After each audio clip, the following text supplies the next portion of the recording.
Welcome to the All New Music Podcast. I'm Matt. And I'm Jesse. And we're here with special guest Jaron Bell. And I'm Jaron. What's up, man? I just got to say something real quick. I don't believe in fat podcasters. Well, yeah, that's why I chucked the corn dog. I love it, man. I love it. First of all, I'm going to need you to send me that corn dog. Very, very on brand for me to be here. You know what I'm saying? Right. I love it. Man. Yeah. That's awesome. I'm excited to be here. Thought I'd bring a little prop into the mix, you know. Who doesn't love a prop? Who doesn't love a prop? Who doesn't love a corn dog? Can I get an amen? Amen. And everybody saying, I love it. So, for those of you that don't know Jaron, we met Jaron in Nashville at CMA Fest. Yep. And if you give me a little leeway here, Jaron, you can tell me if I'm on point or not. I've told people about you since we met you, seen you perform, and even described. This is how I described you to my mom. I said, handsome. Yeah. I know, like, she called. Right, yeah. Well, I told her we were doing the fitness episode, and you and I were leading things today. So I know. I brought the Diet Coke like it's working. So I said to my mom, I said, if you took a pastor, a comedian, and a country singer, rolled them up, dipped them in some egg wash, rolled in some flour, deep fried them, that's Jaron Bell. Pretty good. That's pretty good. And Mom instantly was like, I want to hear more. She's like, sounds delicious. Yeah. Sign me up. Which actually should be the title of my new record. Delicious. Right. Delicious. Just a picture of a corn dog with my face on it. I'd buy it. Oh, that'd be great. It's awesome. So, I agree. No, I agree. I've been a pastor the least amount of time of all those other things, but for sure. I think that's a great way to put it. Yeah. Well, good. Yeah. I'm on point then. You are on point. Every once in a blue moon, I'm right on something. Yeah, the whole deal about every now and then a squirrel has to find one, right? Yeah, exactly. There you go. Yeah, so back to when we first met you, we were down there for CMA Fest, and we were actually going to that event to see one of our local Michigan artists, Waylon Hannell, and so we got there, and I actually bumped into you right when we got there. I was kind of looking for a table. And you come up and you're like, who you looking for? And I said, oh, I'm just looking for a table. And you're like, maybe some up there. I don't know. And then you're like, oh, I think I forgot my vape up there. And you ran up there. And I was like, I went back to the table we were sitting at. And I was like, hey, I just met some real funny guy up there, And then Matt goes, which one? And I pointed him out. And Matt had a similar interaction with you. Oh, there it is. Yeah, man.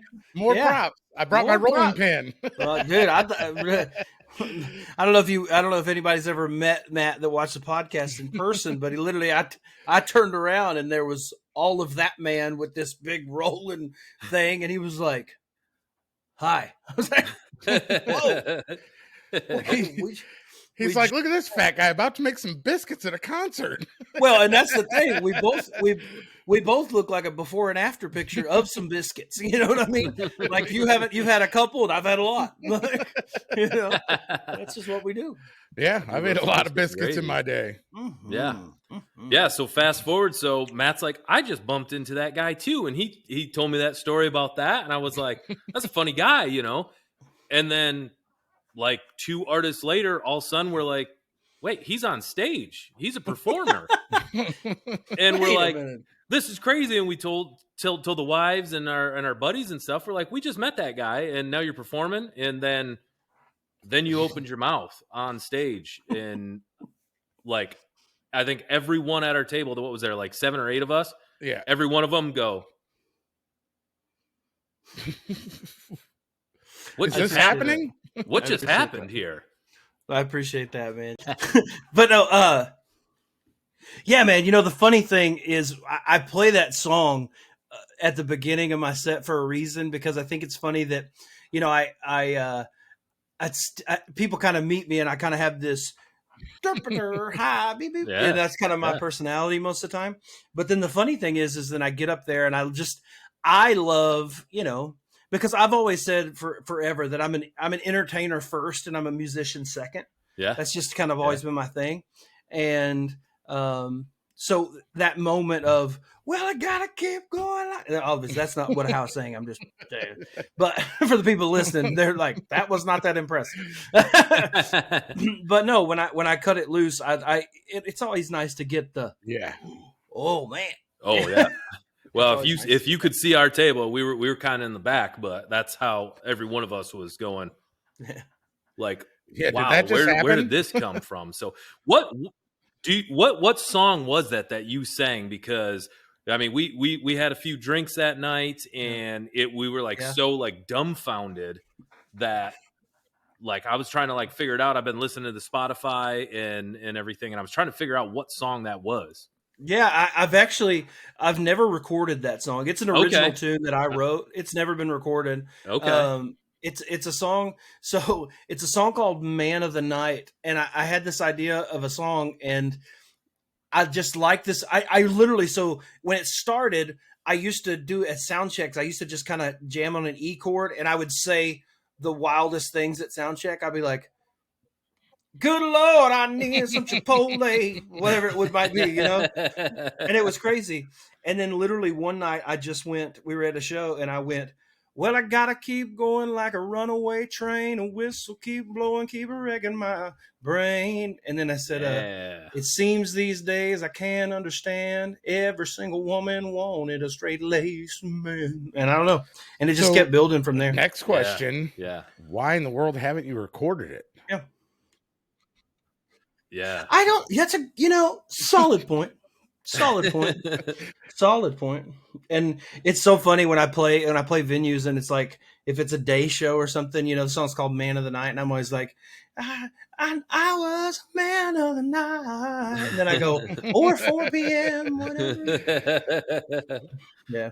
Well, yeah, that song, like I said, it was something that, and, the lungs you got on you and the way you belted that out. And I mean, it was like straight, like honky tonk, like gospel, like it was just like a mix of everything. And it was just like, we were all just kind of dumbfounded. And all of a sudden it was like, I think I instantly, as soon as you got done singing that song, I like got on Spotify right away, looked it up, and like followed you like instantly, because I was like, and then Matt and I turned to each other and we're like, we got to go meet this guy. Like that was, and then you started talking, a little bit about yourself, and then sang another song, and so I it think was, on our last crazy. podcast, I think I said that your voice was like butter.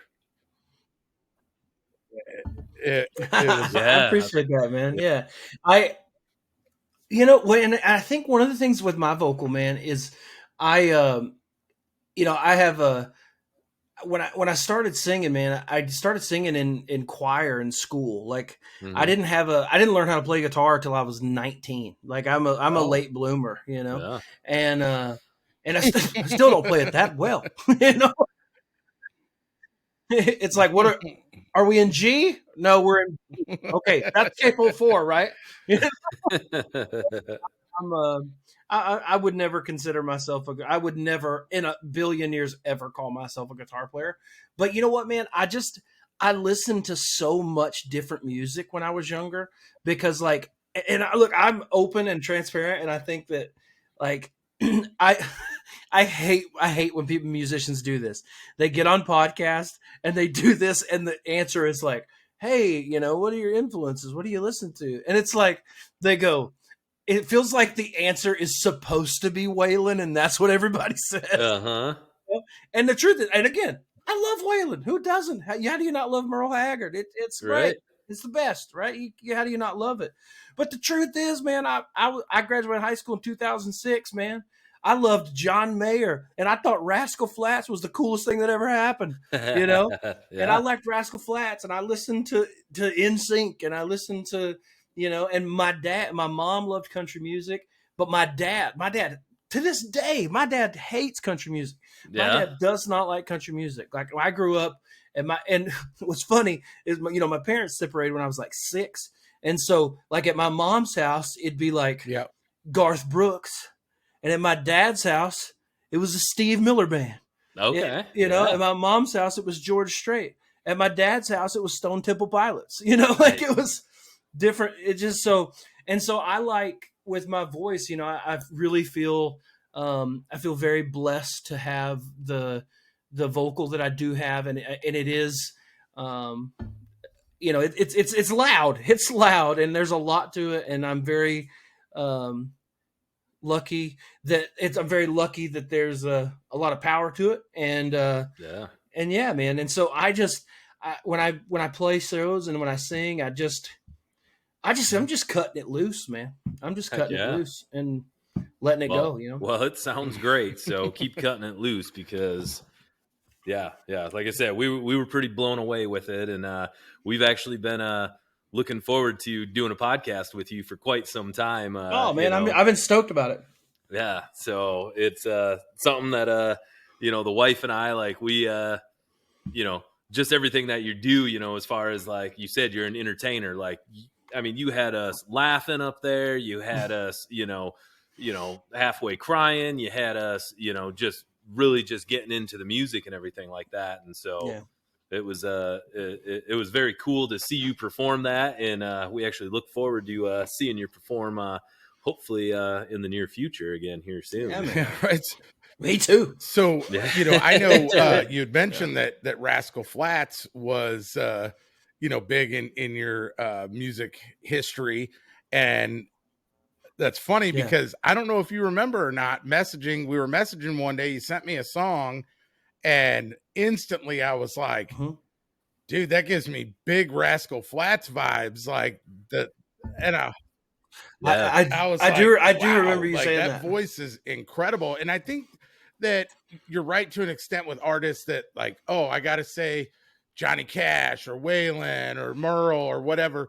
The reality is that all of us come from so many different musical perspectives. For me growing up, my parents listened to country, and my dad will tell you that there hasn't been any country music made since the early 90s. And until I played Zach Top for him. And then he was like, so I'd say you better let him listen to Zach other Top. than that, like, my dad used to complain. I remember going to the flea markets. I grew up in California, and we'd buy bootleg cassettes, basically, like all of these booths set up, and and you didn't get the full insert. It was like photocopied, and they and so I'm listening to NWA and Too Short, and so I went through this phase. Then by the time I was in like junior high and early part of high school, I was in this big alternative rock phase, and oddly enough, like Papa Roach is from where I grew up at, and so like we used to go to shows in Berkeley and Oakland and San Francisco and hear all of these guys before they were household names, and then as I got older, I kind of made that turn back to the country music that I grew up listening to, and to this day, when we're decorating our Christmas tree, we listen to Alabama Christmas, because that's what my mom always played when we decorated the tree growing up. So I think, it tends to come full circle with music a lot of times for people, but I don't know of very many people at all that have just listened to one genre their entire life and nothing else. And I have, when I've met those people on the road, and here's the thing that cracks me up all the time is I have people all the time, like, how do I explain? One of the top comments that I get after a show, like if somebody comes to the merch booth or if they come by and say hi or whatever it is after the show, and blessing and a curse, I'm extremely approachable, apparently. So, and I love that. But they always say, it always the bikers are my favorite. The rock bikers yeah. are my favorite because they're like, I listen to Waylon and I like, you guys ever listen to Motorhead?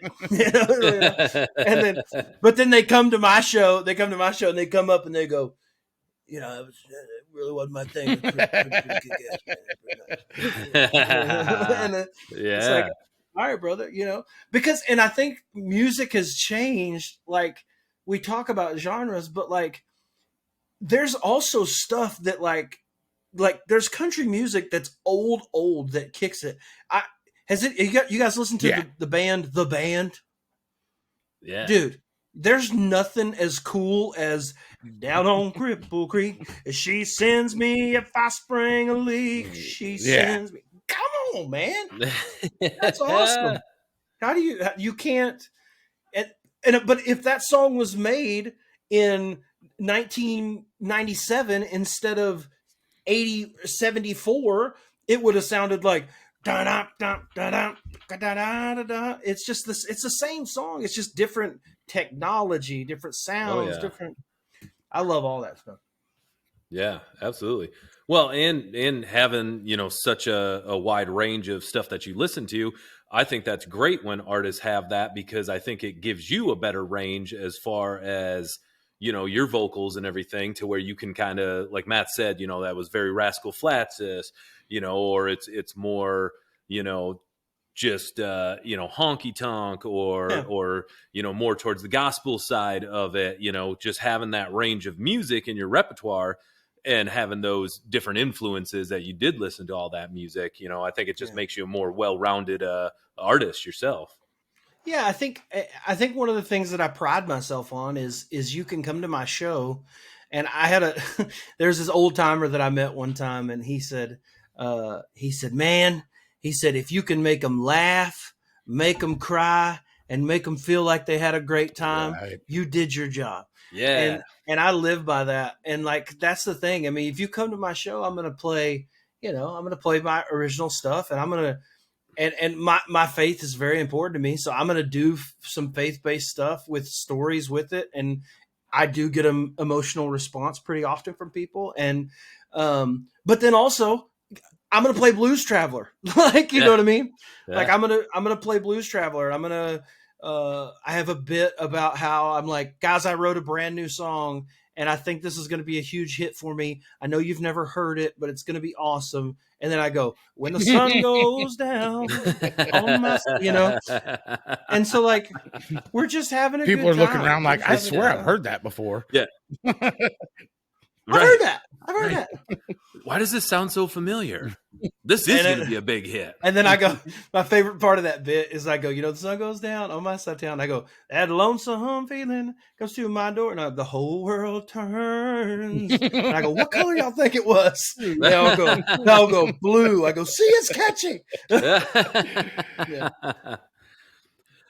Yeah, I do remember you when we talked to you in Nashville there afterwards, and you told us that little bit about make them laugh, make them cry, have a good time, and that was exactly what you did on stage. And I mean, we were super bummed because what was it? You only got like 2 songs there, or was it 3 songs or something?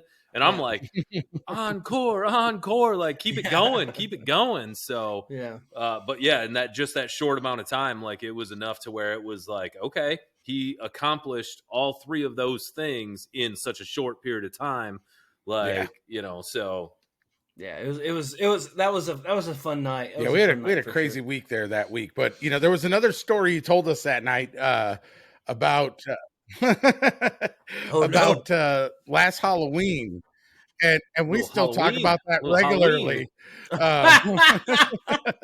Dude, that was, man. And you know what? He probably going to come back out this year. I mean, it did so well last year. He probably will make an appearance. That's for sure. Yeah, the old the old dinner roll. Yeah.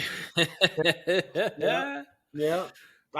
So for those listening, I last Halloween I bought a Jelly Roll tattoo face kit, and I put all of Jelly Roll's tattoos on, and then I did a TikTok live stream and some Facebook like reels and stuff as dinner roll, Jelly Roll's a younger brother, and it was so fun. It said, I think I did somebody get me something to eat. Like I did, it was goofy, man.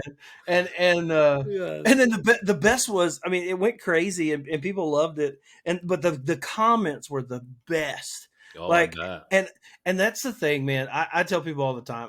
Look, I'm a big guy, and for my health and for my family, I'm working and figuring that out. But if you can't be a big person in the public eye and be offended when somebody's like, "You're fat," I'm like, "What? You liar!" Who knew?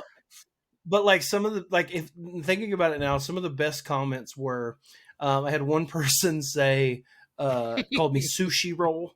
That was funny. The best one that I loved the most, I even made a video about it, is somebody got on my live stream and was literally like, "I hate this." And I was like, "Ouch." And then they put, "Stop singing Pot Roast Malone." I was like, that's pretty Now good. when you get down, That's you're gonna pretty have, good. you're gonna have to do an alter ego of pot roast. Yeah. I know, Pot Roast Find Malone. Pot some Roast different Malone. face tattoos. Yeah. I will. I'm Yeah. just give me that barbed wire on my forehead. Right. Imagine how long that barbed wire's got to be. Good God. Oh man. Yeah, that story, my wife, she remembers you telling that story, and still to this day, she calls you dinner roll. Like anytime we talk about you or we're listening, she's like, Yeah. you sing that one song, Jaeger Bombs, and she's a Oh, big wow. Jaeger Bomb person, Yeah. and she was like, I knew I loved jelly or dinner roll. And I was like, oh, absolutely. And then she was like, when are you guys having dinner roll on the podcast? And I said, it's coming soon. It's coming soon. I'm here, baby. I'm here, baby. I said, that's not his real name, right? She was like, well, that's how I met him, so I'm just going to go with it. I literally, it's funny, but like I literally have people that will come into a video or something and they'll still comment it today. Nice. And it doesn't bother me. Yeah. It doesn't bother me because that means that the bit worked. Mm-hmm. It just means the bit worked. That's all that means, Yeah, I've got something hopefully that'll be as funny in the works that I'm going to be dropping here pretty soon. As funny as me? Probably not. I'm definitely hoping. Not. Definitely not. He told me what it is. I'm hoping. It's definitely I can't let too much out, but it will be a country artist knockoff parody. Oh yeah, right on. No. You're definitely doing a Luke Combs thing, right? Oh, so here, let me tell you of an idea that I have. I have an idea that I want to come to Nashville, and one of my next trips, I want to come, and I want to. There's a person that I know there that does like they've done some movie stuff. I want to.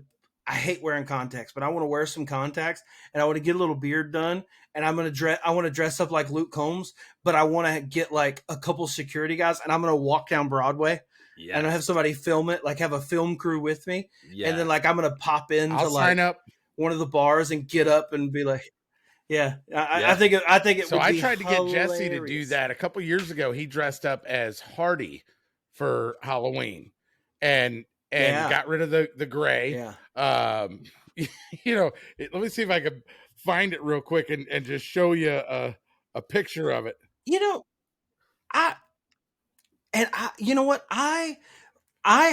I've been one of those guys that I have tried to figure the Hardy thing out, right? And I was never really a huge fan, and I think mainly because I selfishly, because of the stuff I like. Go ahead, show me. I want to see it. You got it? And so there's sure. a casino right by his house. Sure. I'm like, dude, I'll throw on a suit like I'm your security. We'll go to the casino and see if they'll front you money, and we'll gamble on their money, and then we'll leave. They'll be calling Hardy like, hey, you owe us that $100,000 that you lost the other night. Right. Or one. Yeah, but I want to just to touch back on the Hardy thing is like, but I listened to some of his new stuff. You know, I don't think that Hardy's the greatest singer on the planet, right? But that dude is a songwriting machine. Yeah. That dude's good. Like, Yeah. he writes things. Have you guys heard his new song? I just made a video with it the other day that that bury me in the bottomland. Yeah. Yeah. And there's certain songs that he does where I'm like, man, he's got a great voice. And you're right. And other ones I'm like, I feel like somebody else could do that song better. But you know, he came into the scene as a songwriter, not as an artist. And so I guess, you know, oftentimes songwriters aren't always the best performers until they kind of get into it more. But when he does the heavier stuff, the more rock kind of stuff, I'm like, yeah, let's do this. Like, where's the mosh pit? Let's make it happen. Yeah. Right. That's more his scene is the kind of the rock stuff. And what's the one that he does? The one that he does that I really like is somebody sold out. I like that one a lot. Bottle ball and it's still like sold out. I like that. That's actually that picture that he just showed you. I was walking around. I had a little speaker clipped onto my belt. And I just had that song on repeat. That's on our TikTok. I thought it was going to do way better than what it did. It did not. That's because TikTok don't. Even TikTok don't know what it's doing. Right. It's it don't. Yeah. TikTok. Yeah, it was pretty crazy. Like, I actually impressed myself. Like, when I got all done up and got the costume. Like, there was so many people that they were like, that is like spot on. Even so, we went to in Michigan here. We have a Faster Horses Music Festival. Yeah, I've heard of that. Which was put on by Live Nation and BOC. Hardy. I said dirtbags. What's that? Oh, I didn't say that. Call me. Right. The last year they did it. Hardy was actually one of the headliners, and Matt was like, "Hey, you got to do the Hardy." So I'm in the camper, like shaving everything up again, dressed up like them. We walked around the music festival. I was getting like free drinks and free food. There was a guy that came out that owned one of the food trucks, and he's like an aspiring artist. He's like, dude, can you give me some advice on like songwriting and stuff? And I was like, oh, dude, I'm like, do I like bust it out right now that I'm not really Hardy? I would have said, yeah, man, you got to listen to the Y'all Need Music podcast. Yeah. That's what you got to do.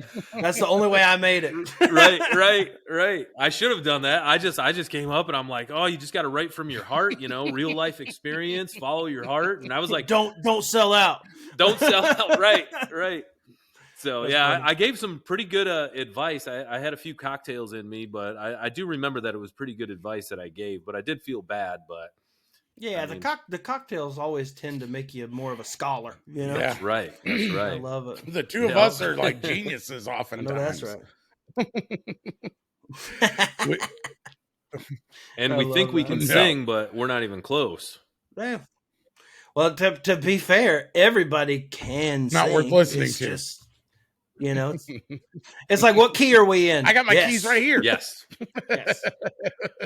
Yeah, I got them. Well, we can sing. Your ears will bleed if you listen. Let's talk about some other stuff, because I know, we started following you back in June when we first met you, and man, things have been going really, really good for you. I mean, there's been some major jumps in followers, and you were already ramping up views and having some viral videos before we met you, but it just seems to be that you're kind of steamrolling through some stuff right now. Yeah, man. It's funny.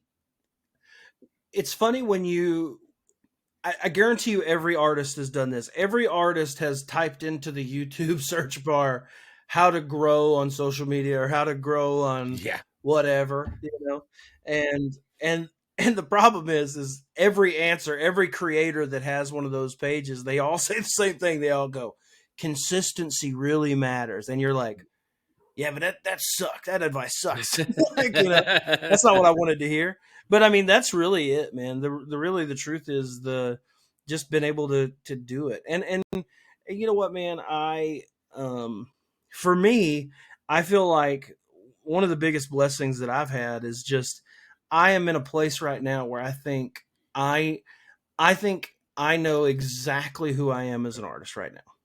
I just feel like you know, I had I had 3 songs in the top 100 on the Texas music charts when I lived in Texas, and one when I lived up here in Kansas. And I had some songs that did well and regionally, and I've opened for everybody and their dog, Randy Rogers, Cody, blah, blah, blah, all of them, all of them.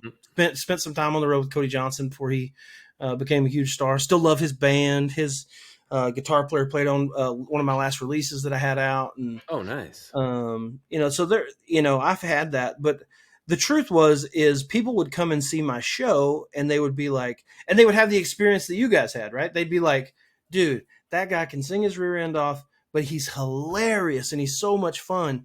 But then I would literally write songs that were like, well, there ain't enough time that it can be said.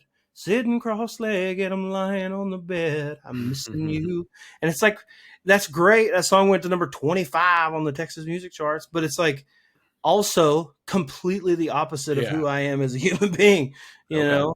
And so I just think that I'm in a place where I just started being myself. The video that changed everything, like if I was to look at one moment that kind of helped change that moment, is I did a video one time.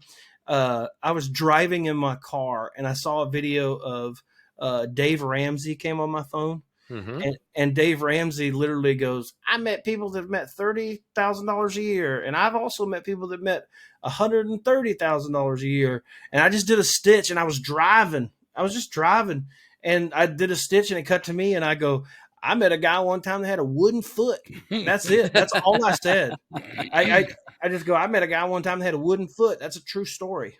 And I had a Diet Coke, but it was in like a little can. Yeah. Like it was just one of those minis that I got from somebody at the dealership I worked at. And so like I posted that video, and then like when you're a smaller creator, like my bare minimum number was like like if I did 1,000 views, it's like, hey, that video did great. Right. Whatever. And so, it did 1,000 views in like 10 minutes. I was like, whoa. And then a little while longer, and then it was like 10,000 in like an hour or two, and I was like, crazy. And then by the end of the day, it was like at 40,000. And then I woke up the next day, and my phone had just blown up, and it did 215,000 views overnight. Wow. And that video to this day has done 2.9 million views. Wow. And for and there's bigger numbers and there's things that go viral, but for a small creator that's an artist that's trying, I mean, that's a big number, Yeah. Oh, and yeah. then, I made a golf video that was funny, and that golf video did 2 million views, and it was like, and I was like, man, and so that was the moment where I went, man, I've been singing for 10 years. And I've not had any major success other than regional, like, okay, I'm doing okay, but then when those songs blew up, or when the videos went up, I was like, oh, it's authentic. People liked it. Like this is who I am. Right. Yeah. And so I just kind of leaned into it, man. And it's been working. I jokingly told somebody yesterday, I go, I don't know, man. I get harebrained ideas, and it seems right now like it doesn't matter what I post, it's kind of working. Like, and by the grace of God, I'm continuing to, and I don't want to get too in the weeds on behind the scenes stuff. I don't know if you guys talk about that stuff here, but like, it's like for me now, when I book a show somewhere, those videos, people are always like, how much money did you make? Well, the videos of 2 million and 2 million, I was monetized at the time, and I probably made a collective $3,000, $4,000, or maybe over a couple month period, which is awesome. right? Just to say that happened. But the biggest difference is it changed from being a $500 a night acoustic act to now when I call a venue and I'm like, hey, I did 9 million views on social media last year. I do 100,000 views a month. And so now Right. I'm over 1,000. And so it's like, Nice. that was the big change. It's like those things for an artist, man, it's just like, it's adding feathers in your cap. It's like, Yeah. Right. it's the thing. Well, and, and I think it's probably also what's led into, seems like you've got a couple of endorsement kind of things going on too now. It's cool, man. And it's tough because I did a video the other day of I'd never had a seafood boil before. Like an actual seafood boil. And a company came to the town that I live in and they were like, hey, and they reached out to me and they were like, hey, saw you online. We kind of searched the area. We want to do a collab with you. And I was like, awesome. And then, so like they paid me a little bit of money. It wasn't a lot. Let's be clear. It's like $200, but, and they paid for the food. Right. Well, and that video did, 13,000 views in the local area that I'm in. And it was like, okay, that's cool. And so, so I've got some endorsements and people reaching out to do brand deals with me. And I told, I tell people all the time, I said, I'm trying to lose weight, I'm out here fighting the old tight Here, poop, eat all this food and tell us what you think. Out here, yeah, man, come on. Man, I'm over here worried about my feet turning numb, and y'all are trying to put crab legs in my face. You're trying to get your new Halloween costume with Posty. You know what I'm saying? I'm trying to. I don't want to look like I ate Post Malone. You know what I mean? I don't want to. And so it's cool, man. But it is neat. It's cool that I work with a company called Dive Bar Nutrition, which is funny. Who would have thought me in a nutrition brand? But hey. Right. Target demographic, Right.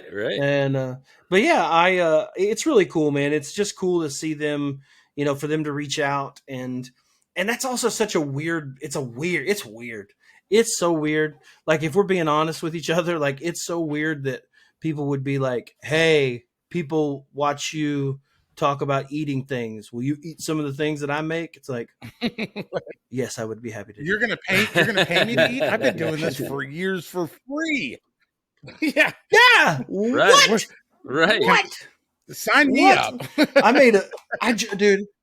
I'll tell you the funny. Here's my favorite moment like that you're talking about. Like I've been doing it for free for so long. I did this goofy video when the snack wrap came out. Oh yeah.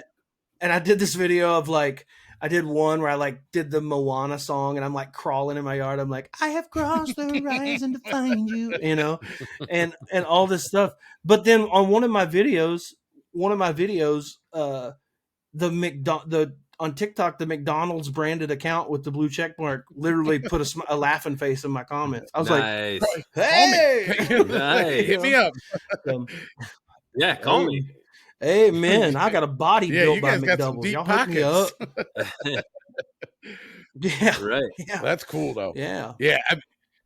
Anytime I feel like anytime you can get paid or even for us. So when we first started the first podcast we did, we'd sit around, we'd just have crazy conversations, off the wall stuff and real life stuff too, right? That just talking about relationship stuff and everything. And that was called Y'all Need Help. And that was because our wives were constantly we'd be saying stuff and they'd be just shaking their head like, y'all need help. And they're true, I mean, that's great. They're right. That's great. So it was fitting. But we won't. Yeah. Well, our wives know.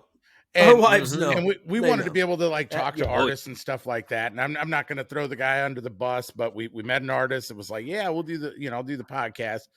And we weren't as anywhere near as bad as Theo Vaughn, right? And some of Theo says some wild stuff. Wild. I love the dude. And so I'm not saying anything bad about it, but when you have as many followers as he does, you can say wild stuff and people are still going to come on because they know they're going to get the exposure. When you've got a couple hundred. I think at the time we had like 150, 200 followers on Facebook on the other page. You can't say wild stuff with 200 followers and have an artist come on, because everyone around them's like, no, no, no, don't do that. So, you know, yeah, I think. But Theo said stuff that don't even make sense. Right. He'll be like, I got a brother-in-law that had relations with the goat, and I never even had a sister. Yeah. It's like, what? The best part though is when somebody questions him on it, he just keeps it going. Like he doesn't miss a beat. Oh, he's the best. So he's like, so sharp. You know, we started the music podcast so that we kind of clean up our act and put more of the focus on the music, which was kind of where we wanted to go anyway, and kind of left some of that other stuff, you know, behind. And really, like when we talked about it originally, it was like, man, you know, could you imagine if like we got this podcast to the point where like people just like gave us concert tickets to like come talk about a show, right? And so like and we've been there, right? We get venues giving us tickets to give away, you know, on socials and stuff like that. And so from that standpoint, like we've already made it, and certainly we'd love to continue to grow and get bigger and have even more and be able to turn it into something a whole lot more. But it's got to be a good feeling when people come to you and say, hey, will you pitch my product? I'll give you, hell, if somebody came to me and was like, I'll give you $10 and talk about my product, at this point, I'd probably be like, yeah, let's do it. Is there like you'd be like Tampax, the real gift. Have you ever tried water? Like, this stuff is delicious. Crazy. Did you know we need this to live? Bad thing is, every single person that's ever drank this has died. Yeah. So that's tough. So it's a bad stuff. No, you know, it could be a conspiracy if you think about it. You know, but it's also like it. Excuse me. It's also need some water. It's also but it's also kind of validation too, right? Like it's validation that what you're doing. Yeah. People and we love when which is cool. You know, we've interacted with some artists that, you know, weren't on the podcast one of them that like was super highlight for me was Megan Patrick, Mitchell Tenpenny's wife, and I love her. I think she's great.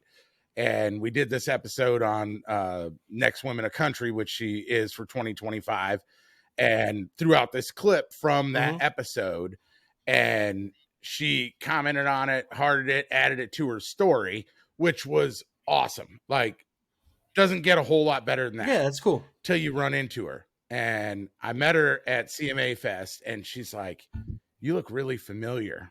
And I said, well, you know, we did a podcast. And she says, y'all need music. And I said, yeah. Uh-huh. Yeah, that's, yep. Mm-hmm. Yeah, and she says to me, you have no idea how much I needed that. I was having a horrible week. Oh, that's great. And that turned things around for me. And I was like, what? Like that, we didn't try to do that, right? It was just, we were talking about music like we like to do. And you never think that like, you know, I'm some peon in a you know, old converted garage, you know, at my house doing a podcast with my buddy. Right. And, you know, this artist sees it. Not only do they see it, but it has an impact on them. And it's like, wow. Well, and I think that's the goal with anything we create, right? Whether it's you guys podcasting or me doing the things, like you made the joke about the corn dog, right? From my video. And like the thing with that video, you know, that video went viral, but like the coolest part about it is like, you know, it has a faith-based message to us, but like in the comments, like it's so cool to see people that are like, you know, there's tons of women that were like, you know, I've lost 80 pounds and, you know, I weighed over 300 pounds and I've lost 80 pounds and this is refreshing. And it, you know, I needed this, you know, whatever it might be. And I don't know if that's just because big girls love me, which is a thing, and or but look, but the truth is, like, anytime you can do something, like, that's just a joke, and I'm so grateful that it went viral and my message got across. But like, just to see people in the comments, it's like, amen, or this is truth, or whatever it is. I think that's cool. And so for you guys, speaking of women in country, I just want to get this off my chest. You know who I'm mad at in women of country right now? That's hot upcoming. You know who I have a problem with? You could make this a clip. You know who I have a problem with? Do you guys know? Do you guys know who Emily Ann Roberts is? Yes. Her and I have a problem because I cannot get her music off my playlist. I am in love with this lady. I literally walk around my house, goes, easy does the dishes, easy holds my hand. She's got me. I'm watching. I'm watching her on TikTok. I'm locked in. Jill Daniels. I'm locked in. So Emily, get out of my ear, man. Get with them and do a duet or something. Wait. Yeah. There we go. There we go. I'll be there in 2 minutes. And I live 10 hours away, but I'll be there. On that faith side of things, I told you I wanted to share a little something with you. And I don't know that I've ever told this on any of the podcasts. I know. I know we've talked about some of this stuff before. I'm sure Jesse's probably heard this. So back in so probably too many times. Right. Back in 2007. I'm a couple years older than you. I wouldn't say a couple, a decade, whatever. Like, who's counting? Yeah, whatever. Hey, same thing, Jaron. He's like a decade older than me too. Not true. He's a liar. You can't lie to a preacher, Jesse. Yeah, but first of all, you can. People do it all the time. But. Yeah, it's funny. Yeah, skinny people age better than we do. It's just part of it. Yes, I love being called skinny. It's all camera angles over here. Yeah. Don't worry. I love sausage and sausage gravy and biscuits too. People tell me all the time that you ever heard the saying. I always tell people, the camera adds 15 pounds. It's like, man, I must have a camera with me everywhere. That's the issue for me. Is I've actually got 4 cameras recording on me right now, so that's otherwise right. Yeah, y'all don't want to catch my wide angle. So I've been a big guy a long time. So in 2007, I thought, man, I need to lose some weight. Yeah. So I donated a kidney. Shed pounds wherever you can, right? I mean, I would have thought maybe I'll get a gym membership. But I'm too cheap for that. You know what? You got to pay for the gym membership. The surgery was free. That's maybe first of all, that might be one of the wildest things I've ever heard. So back in 2007, I wanted to lose some weight, so I donated my kidney. Your kidney weighs like 7 ounces. Who's counting, though, right? Who's counting? Yeah. So. Yeah, that's it started the world's first chain effect of transplants, and so it ended up kind of being a big deal. And if social media was a thing back then, I'd probably have 1 million followers because I was on NBC, ABC, you name it, right? And so that's this local pastor, you donated to a complete stranger. Yeah, complete stranger. Oh wow. Yeah. And started a chain to where that stranger donated to another stranger. I will say my claim to fame through all of that though is in 2010, and I've got a copy, so I got the receipts. I can prove it. I was in People Magazine's Sexiest Man Alive issue in 2010. Oh. Yeah. Let's go. I was the centerfold. Let's go, baby. Yeah. The receipt he has from the magazine that he had. You can look it up. It's still online, actually. Johnny Depp was on the cover. I don't know why, but whatever. It was actually, the article just said "World Sexiest Man Alive" and this guy. Which And- is cool. It was And organ their donor. Heroes of the Year portion in that same issue, but we don't need to go there. It was the That's cool, people's man. sexiest man alive. Hey. Right. Yeah, I was in it. Jesse, I was were in it. you? No, I didn't think so. So this local pastor though comes to me in 08, and he says, Mhm. "Hey," he knew my nephew. He's like, "Hey, I'd like for you to come tell your story at my church." And I'm like, well, so I guess I don't mind, but I'm an atheist, and you know, Okay. if you're cool with that, like, I'll come tell the story, but I'm not doing the woo, you know, and all that, and you know, praise Jesus, hallelujah. And he Sure. says, I'll tell you what, he says, I do believe in God, and if you're okay with that, then we got no issues. I said, all right, that's fine. Yeah. And so we went. Fast forward, you know, my wife enjoyed going there, my kids enjoyed going there, and they wanted to go back. And I, you know, I'd always been of the mindset that I hated people like thumping me over the head with their Bible, right? And or telling me, oh, you don't believe in God, you're going to go to hell. And it's like, guess what? Don't believe in that either. So scare tactics not working. Thanks. So bye. Right. But at the same time, like, I look at it as, I don't want you forcing your beliefs on me. So if I don't allow my kids to go, I'm forcing my beliefs on them, or my non-beliefs, if you will, on them. Right. And so I'm like, all right, we'll go. Yeah, sure. That's fine. We can go. And so we started going. My wife and I hit a pretty rough patch, and she left, and my oldest son was like, I want to go to church tomorrow. Can we go to church tomorrow? And I'm over here like, screw that place. Like, no, not trying to do it. And he's like, no, I really want to go. I really want to go. They were doing something in youth group, and I don't even remember what it was. And I said, all right, fine, whatever.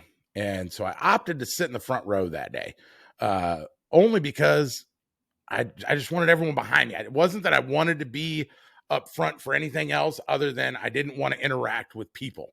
And I felt like if they were all behind me, I didn't have to acknowledge them. Right. Exactly. You couldn't make eye contact. And so Pastor Gary comes up to me and he's like, hey, looks like something's bothering you. And I'm like, yeah, well, Megan left, you know, and really don't want to be here, but Nick did. And so here I am. And he says, you know, you care if I pray for you? I'm like, whatever, dude, like, do what you got to do. Like, if that makes you feel better, go ahead. And so he does. And him and I had conversations before about my lack of believing, obviously, with him being a pastor and a believer.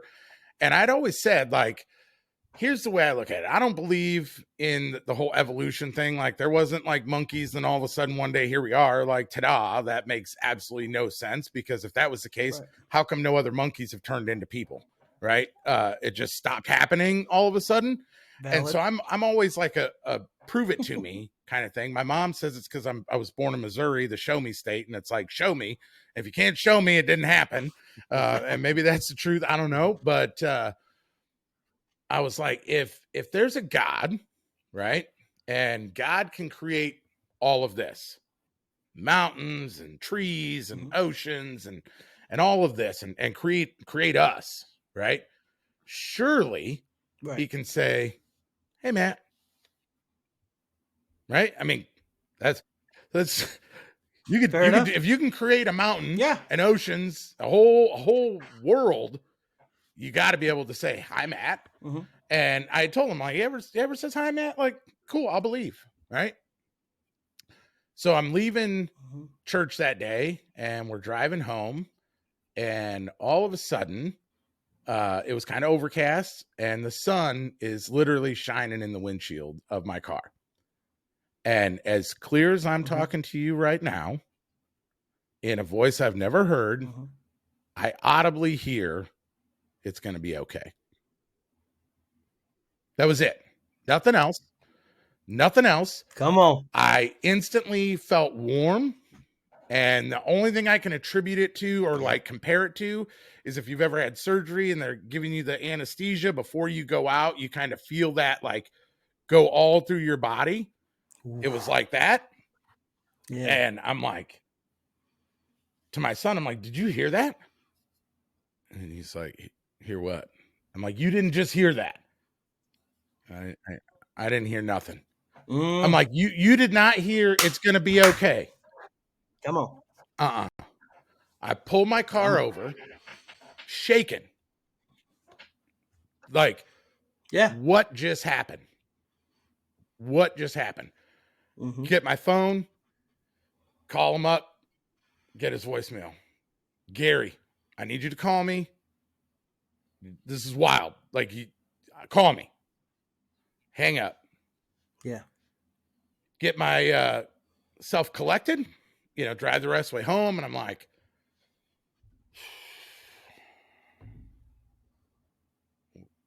when are you going to call, Gary? Yeah. A couple hours go by. I call him again and he answers, and he hadn't heard my voicemail yet. And I said, well, you know what, Gary? It wasn't verbatim. It wasn't the high mat that I had requested.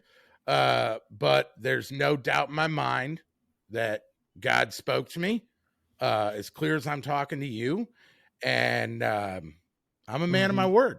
And I always told you, if God said, hi, Matt, then I'll believe in him. Otherwise, you got to prove something to me. And I said, that just happened. Yeah. And to this day, he's reminded me a couple other occasions when stuff's gotten rough with that exact same phrase. It's happened 3 times now since 2008, where God spoke to me in that way. And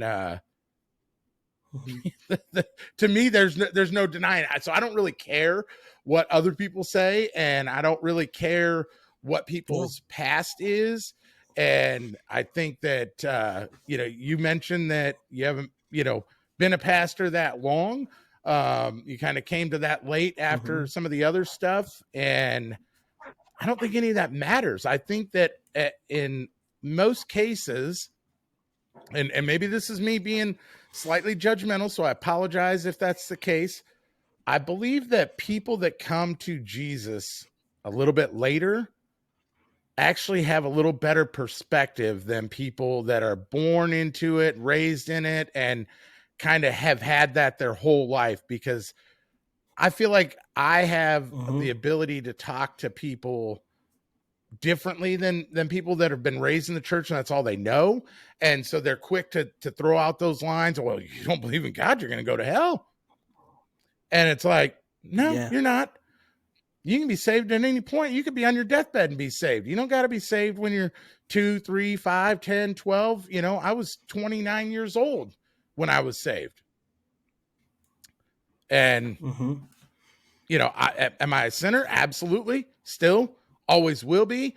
But I believe that it gives us the opportunity to reach people on a different level than someone else maybe would, in the sense that I don't care. Like, I've got tattoos. I still cuss.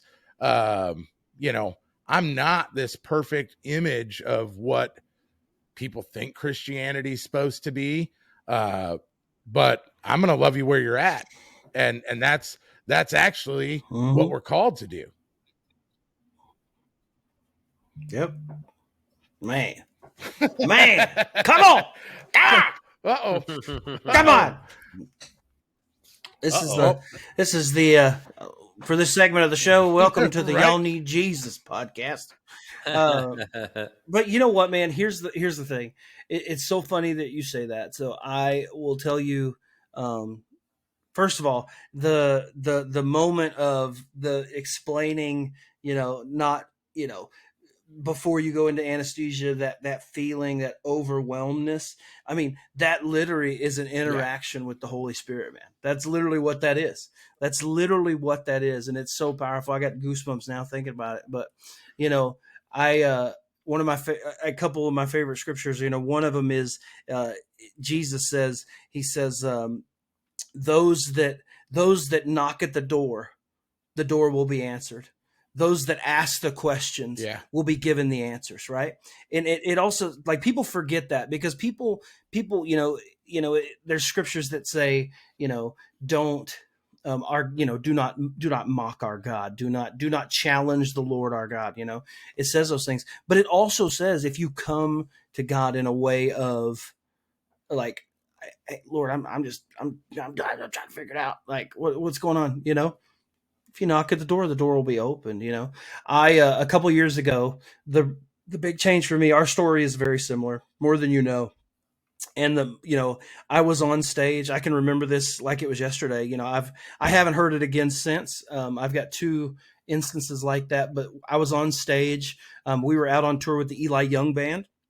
We were in Wichita, Kansas at the time, playing Sold Out at the Cotillion Ballroom. Awesome night.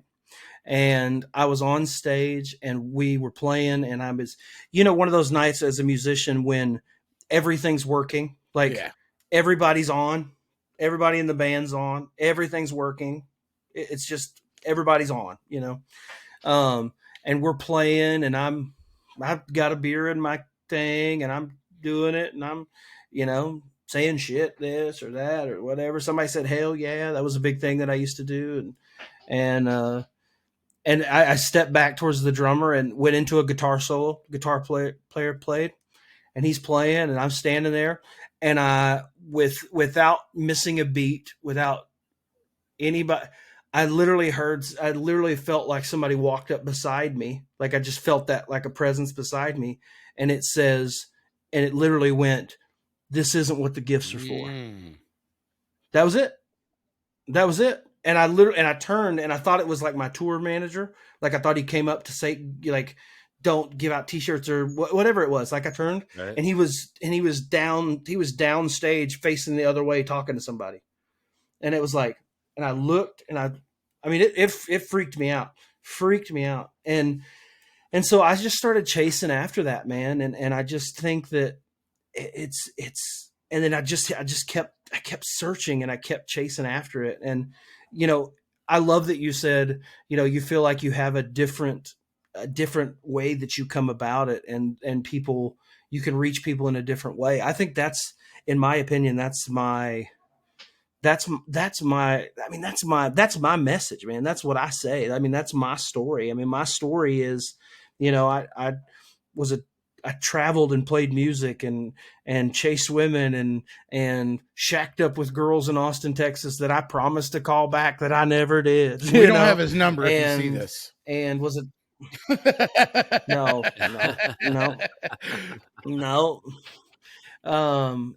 But and I was there were moments where I was so selfish. I was a terrible parent. I was a terrible father. I was a terrible co-parent. I was not there. I was not paying child support. I was awful. I mean, but then when we talk about that, the thing that I remember is, if anyone doesn't understand how the broken people reach the broken people, like all you have to do is learn about the guy named Saul in the Bible.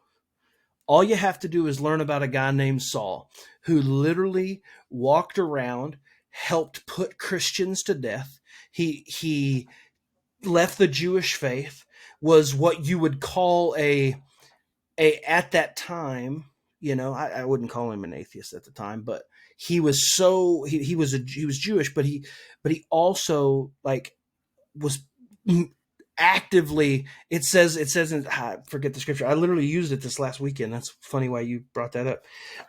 He literally says he made murderous threats out of his mouth, and he literally got people put to death. He literally got people killed. He literally had all these things. And the funny, you were driving home from a church service. He was actually riding on a trip to Damascus on the road. And so he was on the road, and it says that a light from heaven blinded him, and he heard the voice of Jesus. And Jesus says, Saul, why are you coming after me? Why are you forsaking me? Why are you doing this? And it radically changed that guy's life. So Saul, the attacker, became Paul the preacher. Like Paul in the Bible was murdering Christians. And that's what I tell people. So just like Saul had an encounter on the road with Jesus, and changed his life and became Paul and wrote most of the back half of the New Testament because he became such a champion for God. If God and the Holy Spirit can reach people that are doing those things on a road to Damascus, they can catch you on the road going home from church. It's powerful, man. And my biggest thing is this is something that doesn't make me the most popular. My wife calls me a baby pastor. That's what she calls me.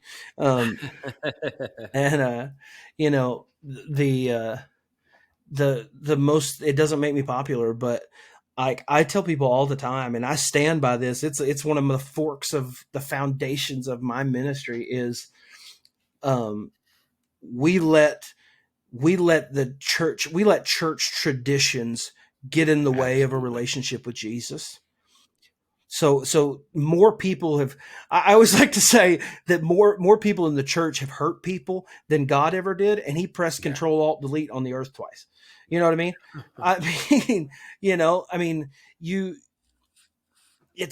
Man, like it's so powerful to realize that, first of all, it takes more faith to be an atheist than it does to believe in God, I think, because I don't even want to go into that, but like just something about understanding that if you even look at Jesus and his story and the 12 people with him, he took fishermen that were in debt. He took, it doesn't necessarily say that she's a prostitute, but it takes broken people. Like I always tell people, and my church got mad at me one time, a church that I guested at got mad at me. I said, I hate to tell y'all this, but y'all know that the disciples weren't the top donors at the churches he visited. They were the people that wanted to sit in the front row because they didn't want to make eye contact with any of the other people. They were the people that sat in the bar and went, I think there's a God. You know what I mean? So God uses broken people to reach broken people all the time, and we can't let tradition and it's important. I'm not saying it's not important, and there are things that different denominations do that are important and are acts of faith. They're acts that we do to show that we believe what we believe. But the truth is, man, just saying, yep. Yeah. That's it, man. I think at the end of the day, it's good. Really, and you may not like this part, but sometimes church is the problem, right? And it's not the church that's fair. itself; it's the people, because we're all people and we all suck if we really want to like dig deep and look at ourselves. But oftentimes in churches across the country, people show up on what I call Sunday morning Christians, and they look pretty and they look the part, they say all the things, and Monday through Saturday they're stabbing you in the back, and that is sometimes what's portrayed as the face of the church. And so you take somebody like me or like Jesse or even like you beforehand, and what's appealing to that? You want me to take one of my days off and go sit with a bunch of people that, snub their nose at me or look down on me? That doesn't sound like much fun at all. I'd rather sit at home on my front porch drinking a cup of coffee than go be around people that are going to be judgmental or the holier than thou type. And oftentimes that can push people away. But when you've got people that were, of a different background before that, I'm going to talk to you where you're at. Like I'm not above you at all. And I think that provides a different level of comfort in having those conversations, to be a little more vulnerable with somebody who maybe looks like me or looks like you, that isn't in a 3-piece suit with their wife with the dress and, the kids with the perfect pigtails and, strolling in to church on Sunday morning, that it's like, well, what do I have in common with them? Like they're nothing like me. Yeah. And they are, because it doesn't matter what fabric we put over ourselves, right? And how we look, that doesn't change anything as opposed to where our heart's at. And oftentimes I think that can get skewed in the church. And so for sure. Church people are the worst. The worst. Not all of them, but they're terrible sometimes, man. And I think that, one of the funny things about it is like, I heard a pastor say one time, I can't take credit for it, and I don't even remember what his name was, but he said, I saw it on TikTok, and they just said, they asked, the question is always asked, do you have to go to church to be saved? And obviously the answer to be is no, but he always says, you don't come to church. You don't come to church to tell God what you did wrong. You're right. He already knows. Right. You don't have to come and do these crazy confessions because God already knows your heart. He already knows those things. Right. He meets you in your mess. Right. And so people ask me, they say, do you have to go to church? I say, no, you don't have to. But the reason that you should, what I tell people is the reason that you should, you got to find the right place with the right people. Yes, I agree. But the reason that you should is, one, Jesus does say, whenever two or more gathered in my name, I am present. Right. But the big thing is, it's like, for example, it's like when we go, I use this analogy. It's like when we go to the event that I met you guys at in Nashville, right? It's like we're all in one place as a bunch of different artists, and we might not all see things the same way, but we're all running the same race. Like we're all trying to figure out what's next.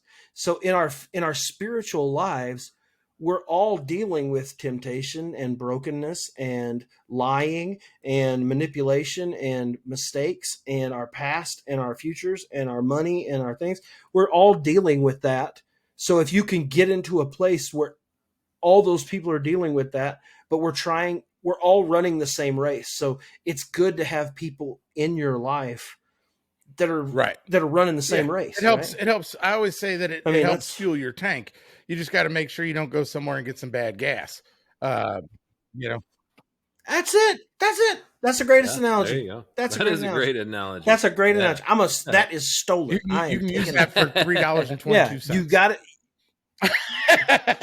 Hey, Venmo me. Hey, $2.99 down here. Yeah, use some of this TikTok money. You got it. But no, and that's the best. That's the best thing. You got to fill your tank, but make sure you don't go to a place that's got bad gas. That's great. That's great. Yeah. And also, this is going to be a shocker to everybody listening. Jesus never said it's not okay to laugh. If you literally the video that went viral recently of me tossing the corn dog, I'm being funny on purpose. Yeah. Right. But also I'm just saying, Jesus loves you, man. I really think people have this idea of Jesus is not this holier than thou person that they showed him to be. I think Jesus' ministry was a lot more like, hey, don't be a dick than other people think. Hey, be a good human. Love me. Know that I'm who I say I am, and trust me, and let the Holy Spirit be present in your life. And it is. And, God moves in all the things in our life, but it's literally, we just don't pay attention to it. We're so lost in our selfishness that we just don't pay attention to it. I'm guilty as everybody else. But also if you've ever sat in a room with your buddies and, I told a joke to you guys about dinner roll, and everybody starts laughing, and all the wives are laughing, and everybody's laughing and slapping hands and hugging it out and joking and grabbing on each other and laughing and loving. Right. God's in that too.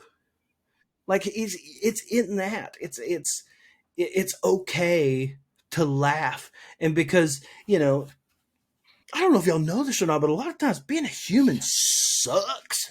Yeah. Because other humans suck. And because other humans suck. Yeah. They do. They're not awesome. And, man, I just think that it's okay to laugh, and it's okay to, there's a fine line. There's a fine line of, I always joke about, I talk about when, like, there's a fine line. I talk about, I say that I played a concert, did a comedy event for, Jehovah's Witnesses, the Church of Jesus Christ of Latter-day Saints. I always say, really nice people, terrible coffee bar, terrible, right? Because they don't drink caffeine unless it's cold, right? Which doesn't make any sense. But, I'm also coming from a place of that's funny, right? Oh yeah. No, Yeah. God definitely has a sense of humor. Because I can also make. I mean, the reality is, Oh, is yeah. that For sure. Look at a duck-billed platypus, dude. well, What is that, I bro? mean, here's What is the that? true definition of proof in that sense is that we're all given gifts of different types, right? And For so if sure. you're For funny, sure. right? God gave you that gift. He wanted you to make people laugh. And so, like, obviously, Yeah. Sometimes I wish you'd have made me pretty. But I mean, if I had to do it over again, but that's I'd be a part little of bit it. skinnier. My knees wouldn't hurt so bad. My back wouldn't hurt. But, Yeah. it is what it is. Yeah. You play the cards you're dealt. Amen. Amen. Amen. Amen, brother. That's true. Yeah, it's just living this life, man. It's crazy. It's but no, man. I love putting out this worship music that I'm doing, and I just think that meeting people honestly and genuine matters. And people, and we know, when someone's genuine, and when somebody's not. You Yeah. know that that little feeling inside of you that your barometer goes Well, and off. that's You true just about know. music too. And I think that's part of what, makes your music great is you are authentic. And we've talked about this before, in the sense that Beyonce, okay, don't know your thoughts. Everyone To the has their left, own, to the right? left. And her putting out a country album, There you it go. There you was go. very disingenuous to me. And I believe wholeheartedly that that's Sure. why she was not received with open arms in the country music scene. Post Malone, on the other hand, Mm-hmm. everything that you see of this guy is he's a genuine good dude, and he embraces it, and he loves the culture of the country genre. And what's everyone do? Welcomes them with open arms. And that's what people want at Right. the end of the Right. day, is just something that's true and genuine. If I sat here and tried to talk about opera music or something, it would feel very forced. Right. uh But also like her making a country album didn't offend me because okay. You know what I mean? Like Yeah. sweet. Awesome. Love that for you. There's going to be Right. people that like it, and there's a lot of people out there that are anti, well, I don't even want to get into that, but, oh, we're not talking about this Gavin Adcock deal. We're not doing it. Oh my gosh. I don't even want to get into that, but, but also like if you listen, I listened to part of that record, right? And part of that record when it's like, there's a tornado, bum, bum, bum, bum, bum, with the harmonies in the background. It's awesome. It's awesome music. Is it genuine? I don't know. I think it's genuine because she didn't do it like you know what I mean? Like it was still Right. Beyonce. You know what I mean? Right. I don't know. So I don't know. I think for me, that's one of those things where it's also okay for you Right. not to like something, right? Mm-hmm. Like it's just okay for you not to like it. I don't like screamo metal. It doesn't mean that I just don't like it. It's just not what I like, Not your cup of tea. Yeah, it's just not for me, and so I do agree with you about genuineness, and I've met a lot of artists that are not that, you know, Right. but you know what? That's cool too. And we live in a world now where, you know, a TikTok. Look, here's the thing. I'm not the biggest Okay. Bailey Zimmerman fan, right? Not the biggest Bailey Zimmerman fan, right? Just not. But I took enough time to watch the story. How could you Right. not be happy for the kid working in a Yep. pipe flitting job, and a song blowing up and it happening, and he's doing arena tours with people, and and and the thing is, I saw one thing that changed me is I saw him come out and he goes, "Man, I'm just lucky that this happened, and I'm just grateful, and God is good, and I'm just doing what I like to do, and I'm just doing this." And it's like, Yeah. good for you, dude. Awesome. Right. I love that for you. I Mhm. love that. I sure wouldn't. I'd be okay with people hating me right. if I had one blow up. Well, and that's one Yeah. thing that, Right, and I right. I actually, I'm a Bailey Zimmerman fan. I think the guy's great, puts on a great show.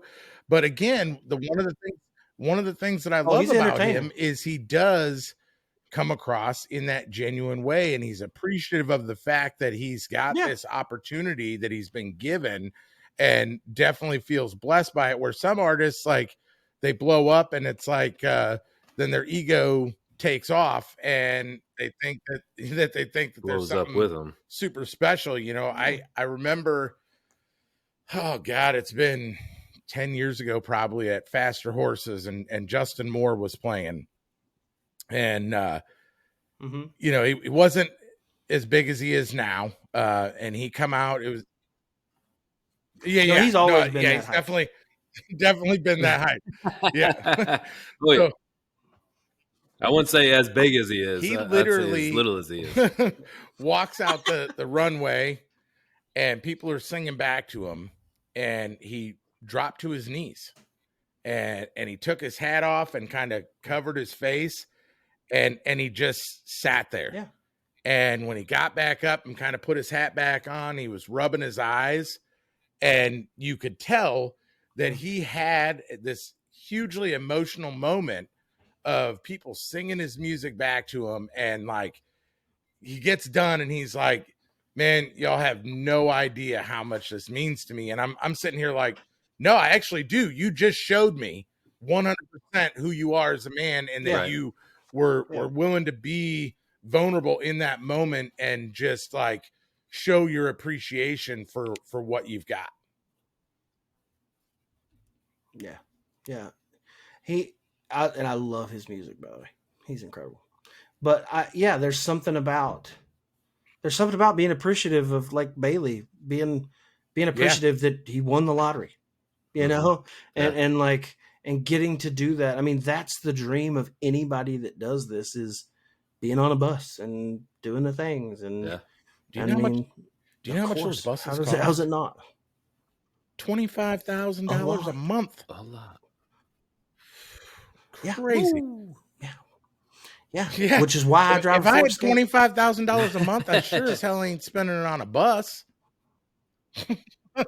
No. I'll be in a van. Be in a I'll Ford be all right. Transit, pulling a trailer. Down by the river. Down by the river. Yeah.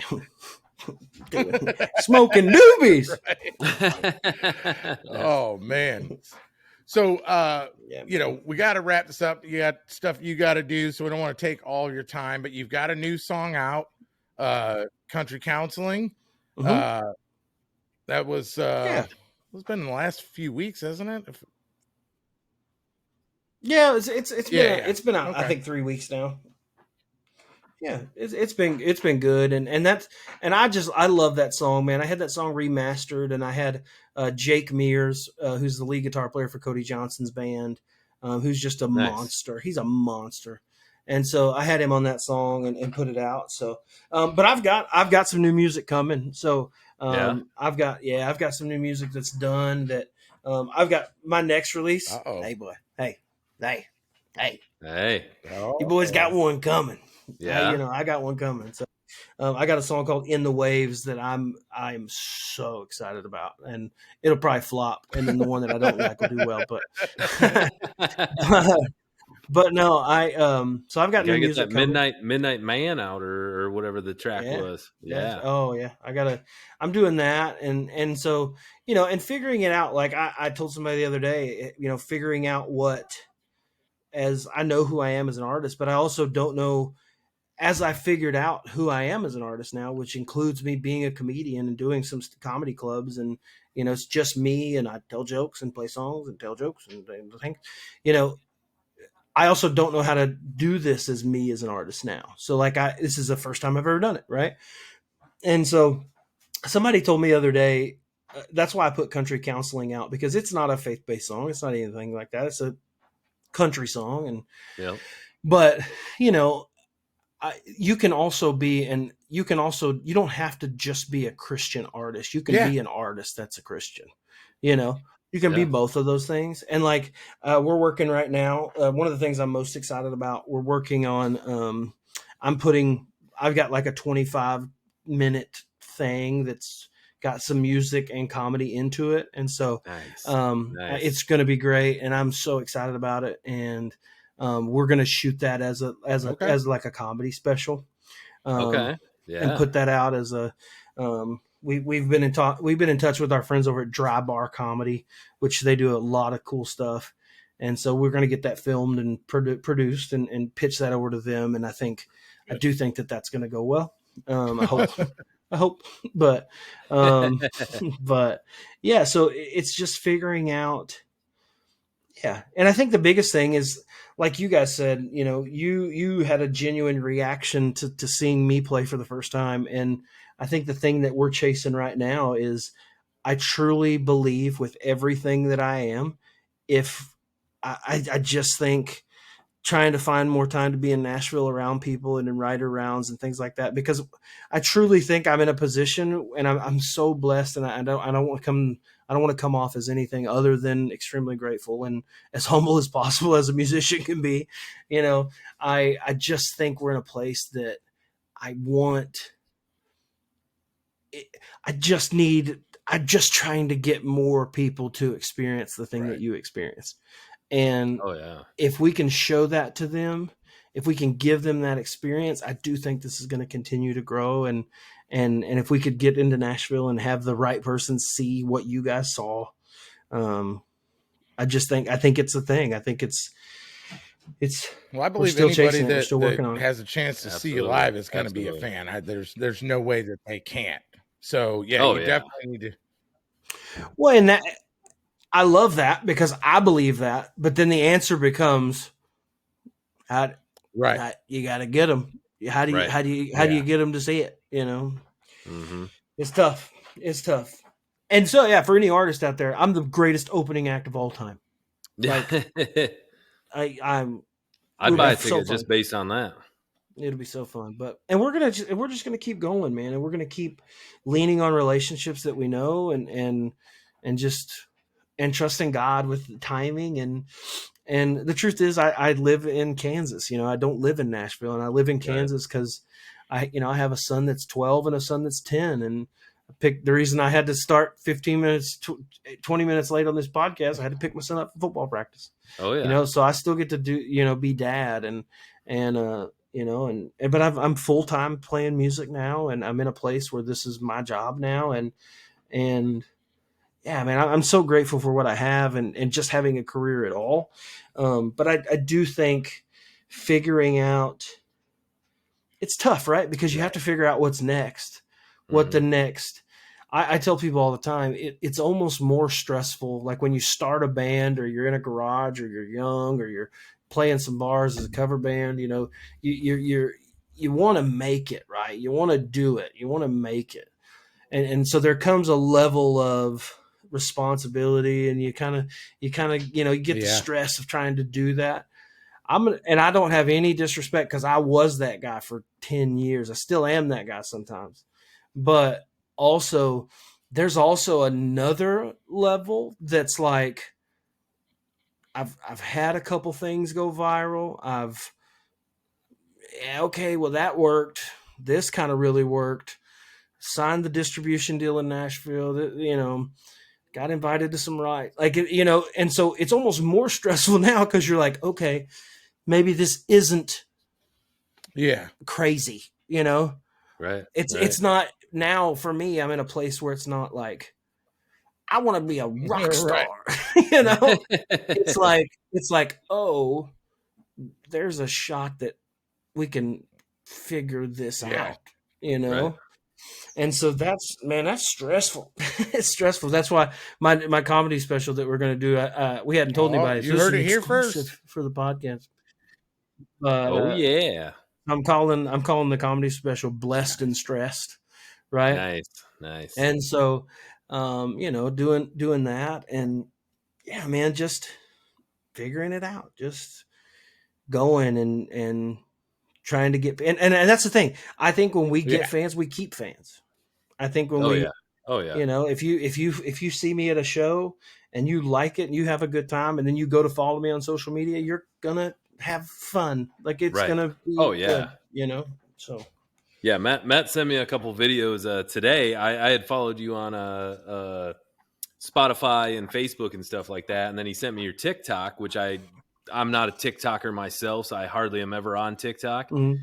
Sent me a couple videos today. I've already watched like 10 of them on there, and I was like, I love this dude. Like, you know, so yeah, if you guys, you know, go and check out, you know, his TikToks and his Facebook and his reels and stuff like that, you're gonna see not just, you know, the country music side or, you know, everything. You're gonna see the comedy side of it, you know, and then you do, you know, like you said, you mix a little bit of, you know, the gospel in with that. Sure. But yeah, I mean, it's an all around package of there. So, and just to hit back on when you said I'm the greatest opener, like the only thing I keep picturing throughout this entire podcast, like we have to somehow, like we're gonna hashtag Jelly Roll on this, and how about Dinner Roll opening for Jelly Roll, dude. And a collab, because we've seen, I don't know if you've seen Jelly Roll like at his concerts and perform. Mm-hmm. We've seen Jelly Roll. I've been following him since 2014. Mm-hmm. Like he is, you know, like you've been talking about before, like he is a motivational speaker up on stage. Yeah. As you know, you are as well. And I was like, oh my gosh, like we got to mash this up. He's a traitor though. And that's he's a traitor. Why? He's a traitor to fat guys. Guys. Weight? He said fat guys can't have bald head. Yeah, I called him out in a video before because he was like talking about it might have been with Theo Vaughn on his podcast, and he's like, you can't be fat and bald too. And so I made a video and I was like, I've been doing that shit for years. I've been doing it for years. It's absolutely possible to do both. And dude, I mean, I would love, that would be the coolest, right? To get to open a show for him, because I think it would be cool. So call me Jelly. Yeah. Or, I don't know how TikTok works. Bunny, please tell him. Yeah, Bunny. There you go. Bunny XO, come on now. I mean, that would be a dream, man. I just, I truly think that my thing is Jelly Roll has a story of, again, like we just talked about, Jesus and his brokenness, and he reaches people through his brokenness in their brokenness. And I feel like that's what we're doing as well on a smaller scale. And I would, if that ever happens, I'm going to send you a DM, and I certainly hope we can get some backstage passes. Got it on tape. Done. Got it on tape. On tape. All right, Jelly, Bunny. So make this shit happen. Please. In the meantime, where do you prefer a spot that people follow you? Is TikTok the main go-to? YouTube? I know you're everywhere because I follow you on all of them. You're on Facebook, you're on Instagram, you're on TikTok, but who pays you better? Instagram? No, not really. I mean, probably TikTok, but I will say that I really am focused on my Instagram right now, and I'm really trying to build my Instagram because we do a great I post the most on Facebook. Like that's where I post like my real life stuff and fun stuff and announcements and things like that. More like where I'm playing shows, things like that. Right. And then also I'm on Snapchat. Like my Snapchat's my favorite. It's so fun. Baby. I just do the goofiest things. I did one the other day that went crazy. It did like 90,000 views on Snapchat, Spotify, and it's literally just I'm literally walking and I turn the camera away from me and it's literally a guy and he's pulling out all the rotisserie chickens at Sam's and it flips back to me and I'm like, why am I sweating? Like, and so Yes, and so I do fun stuff like that, but I don't know. I think that just I mean, if honestly, if you want to know what would help me, go follow me on Spotify. That's the only metric that I don't have that's a big number. So, and that's the hardest part about being a comedian / artist is transferring people over to. Oh my God, that guy's corn dog video is hilarious. His Dave Ramsey video is hilarious. Go listen to him sing a song. Like, it's so figuring that out, but no, I'm just grateful, man. It's Jaron Bell Live everywhere. And so just my name and just right. And upcoming shows look like on the website, you've got Kansas State Fair and a rodeo coming up. You got other tour dates in the works that people can have. Yeah, that's my fault. I haven't updated my website, but because I do that too. Something in the Midwest. Hopefully, something in the Midwest. I'm trying. I really want to. So are we both you guys at Michigan? Where are you guys at? Michigan. Yep. You're both in Michigan? Yeah. Yep. Like I would love to do that. And the cool thing for me is like that's something that I can do because I can travel so light, right? Like I can travel pretty light and put my show on in small size venues and get paid well enough that it makes sense for everybody. So I mean that's something that I definitely want to do. I definitely want to do Iowa. Like I'm trying to get into Iowa. I'm trying to get into want to get into Michigan. That would be really cool. And the venue, a couple people. The venue event center I'd be in happy Cadillac, Michigan, is like a 600 cap venue that they bring in some good names, some good acts, and not far for either one of us. And we happen to know the guy there that makes the decisions. Yeah. And if he's got a big show or something, and I can jump on as a support act, and I can route a couple things to it, we can figure that out. Let's figure it out. I'll be down. We'll get you some churches. I'm in. Yeah. Hey, I've done some.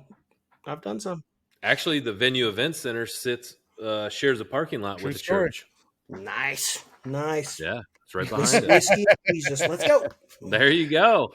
Amen. All right. Well, hey, we appreciate you taking time out of your night and away from your family to sit down with us. We're looking forward to seeing you again. I'm sure when people take the time to listen to you, they're going to definitely be fans. Make sure you guys are following them across the platforms. Listen, you're going to go to one, go to all of them. If you've got that platform on your phone, you should be following Jaron Bell Live on every single one of them. Yep. Listen to his music, watch his videos, comment. Please comment. That's going to be better. Subscribe. And I got one more thing. I got one more. This is two, but I mean one. I got another little announcement here that I'm so excited about. Oh. So I have filmed a couple episodes. And I came on here and I was going to make sure by the end of the episodes that I invited both of you guys to be involved. But I have officially got some about 4 episodes done, 4 or 5. And so I am launching a podcast. Nice. And so my podcast is called Heavy on the Grace. Nice. And so it's like my logo is going to be like a gravy boat pouring out on yeah. And heavy on the grace. And I've got some awesome guests like my friend Chad Prather. I've got a guy that's a male cheerleader for the Savannah Bananas and some other really cool guests. And so I would love to have you guys on as well. That's an open invite to you guys. And so that I do have a Facebook page. I haven't launched any episodes yet, but that page has been very blessed. It's got about 5,000 followers on it. So we got episodes coming. And so that's something as well that I'm working on that I'm really excited about. So Grace. that's it, man. It's heavy on the Grace with Jaron Bell. Facebook. Following. Nice. Bang, bang. All right. Nice. So, yeah, I'm looking forward to that. Well, you guys, Absolutely. make sure you're checking them out everywhere. Make sure you get that tour page updated so people know where to find you. I got it. I'm on it. I'm on it. It's a long drive from Michigan to Kansas, so hopefully there's something a little closer. Yep. Maybe. Got to get it right, baby. Nice. All right. So thank you guys for sticking around, and thanks for hanging out with us, Jaron. And we will catch you guys all next time on Later. Music Podcast. Out.